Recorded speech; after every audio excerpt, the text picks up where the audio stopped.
Praise the lord. యేసుక్రీస్తు నామములో అందరికీ వందనాలు. పరిశుద్ధ గ్రంథం నుంచి ప్రకటన గ్రంథము 21వ అధ్యాయము 8వ వచనం చదువుకుందాం.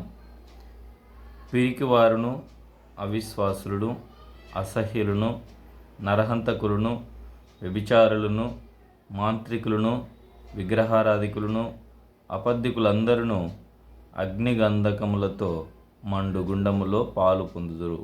ఇది రెండవ మరణము. ప్రియులారా, పరిశుద్ధ గ్రంథము సెలవిస్తోంది, అగ్నిగుండానికి ఎవరెవరు వెళ్తారు. అగ్నిగుండం అంటే అది రెండవ మరణము అని బైబిల్ సెలవిస్తోంది. కాబట్టి ఈ రెండవ మరణమైన అగ్నిగుండము వెళ్తే అక్కడ అగ్ని ఆరని స్థలము, పురుగు చావని స్థలం. పురుగు అంటే మానవుని యొక్క ఆత్మను పురుగు అని బైబిల్ సెలవిస్తుంది. కాబట్టి నశించి నరకానికి వెళ్ళకుండా, ఆ అగ్నిగుండానికి వెళ్ళకుండా మనం తప్పించబడాలి అంటే ఆ నరకం నుంచి తప్పించగల యేసుక్రీస్తు ప్రభు వారి యందు విశ్వాసం ఉంచాలి. అందుకే ప్రభు అన్నారు, నశించిన దానిని వెదకి రక్షించడానికే నేను ఈ లోకానికి వచ్చాను అంటున్నాడు.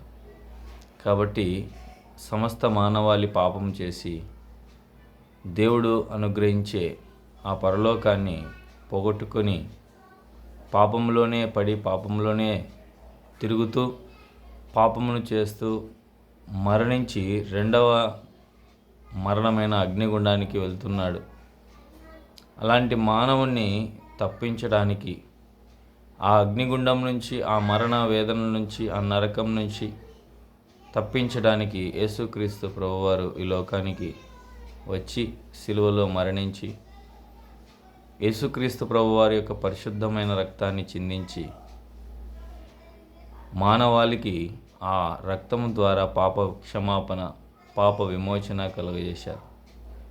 ఎందరైతే ఆయన యందు విశ్వాసం ఉంచుతారు, యేసు నా కొరకే వచ్చారు, నా కొరకే ప్రాణం పెట్టారు, నా కొరకే రక్తాన్ని చిందించారు, ఆయన రక్తములో ప్రతి పాపము కడగబడుతుందని నమ్ముతారు. ఎందుకంటే దేవుని వాక్యం సెలవిస్తుంది, యేసు రక్తము ప్రతి పాపము నుండి మనను పవిత్రులుగా చేయునని. కాబట్టి యేసునందు విశ్వాసం ఉంచు, పాపములు ఒప్పుకో, విడిచిపెట్టు.